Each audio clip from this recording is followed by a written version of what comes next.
श्रुतीचा असेल, शास्त्राचा अर्थ असेल, हे लोकांना सांगत असताना त्यांनी या वेदाचा, श्रुतीचा, शास्त्राचा, ग्रंथाचा वेगळा अर्थ लावला महाराज. आणि आपल्या स्वार्थासाठी, आपलं पोट भरावं म्हणून या कलियुगामध्ये केवळ आपल्या पोटासाठी बरं काय, ऐसे कैसे झाले बंधू, कर्म करुणी म्हणती सांधू, अंगा लावून या राख, डोळे झाकून करीती पाप, दावणी वैराग्याची कळा, भोगी विषयाचा सोहळा, तुका म्हणे सांगू किती जळो तयाची संगती.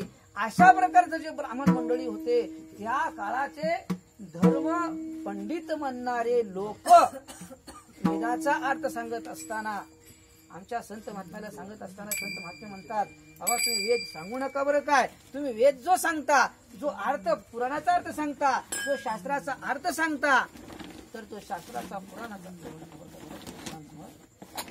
पुराणाचा शास्त्राचा अर्थ तो तुमच्या पोटासाठी सांगता. लक्षात घ्या. अनेक त्या ठिकाणी कर्मकांड सांगितलं ब्रह्मांडाने, अनेक प्रकारची व्रत सांगितले, तीर्थ सांगितले. अरे या कलियुगामध्ये अवघ्या वाट्या झाल्या अशी कलीन घडे साधन, विशेष विंदी विधान न घडे न गमे सर्वथा. म्हणून या ठिकाणी काय आहे, भक्तिपंत बहु सोपा, पुण्य नागवे या खेपा, येणे जाणे खेपा येण्याची. या ठिकाणी या मृत्यूतलामध्ये कलियुगामध्ये आल्यानंतर फक्त एकच साधन वर काय, कलियुगा माझी करावे कीर्तन.